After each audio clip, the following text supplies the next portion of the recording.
செய்தியை பார்த்து வருகிறோம். பாஜக வேட்பாளர் பட்டியலை இறுதி செய்வதற்கு ஓரிரு நாட்களில் பாஜக மாநில தலைவர் நயினார் நாகேந்திரன் டெல்லி செல்ல உள்ளார். இது குறித்த விவரங்களுடன் செய்தியாளர் வேல்முருகன் இணைந்திருக்கிறார். வேல்முருகன், முழு விவரங்கள். லாவண்யா, குறிப்பாக தற்போது அதிமுக பாஜக கூட்டணியில 27 தொகுதிகள் ஒதுக்கப்பட்டு அதில் எந்தெந்த தொகுதிகள் பாஜக போட்டியிடுகிறது அப்படிங்கிற இறுதிக்கட்ட தொகுதி பட்டியல் அப்படிங்கிறது இன்று இரவுக்குள்ளாக தயாராகும் என்று தற்போது பாஜக நிர்வாகிகள் தெரிவிக்கிறார்கள்.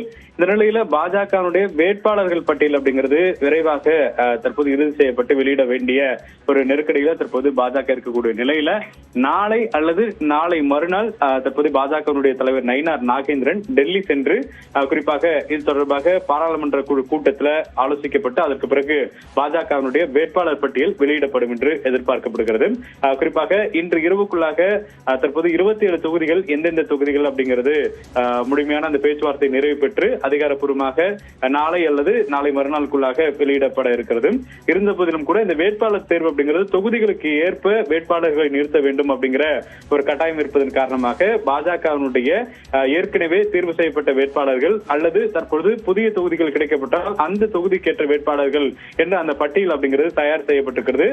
ஏற்கனவே கடந்த காலத்துல 50க்கும் மேற்பட்ட தொகுதிகளில் தொடர்ச்சியாக பாஜக பணியாற்றிருப்பதனால எந்தெந்த தொகுதிகளுக்கான வேட்பாளர் அப்படிங்கிறது ஓரளவுக்கு அவர்கள் தயார் பட்டியலை வச்சிருக்கிறாங்க. இருந்தாலும் கூட டெல்லி தலைமை தான் இறுதி வேட்பாளர் பட்டியல் அப்படிங்கிறத உறுதி செய்யும். எனவே அதை உறுதி செய்வதற்கு பாராளுமன்ற குழு கூட்டத்தில் முடிவெடுக்கப்பட வேண்டும். அதற்காக பாஜக தலைவர் நயினார் நாகேந்திரன் நாளை அல்லது நாளை மறுநாள் செல்ல இருப்பதாக தெரிவிக்கப்பட்டிருக்கிறது.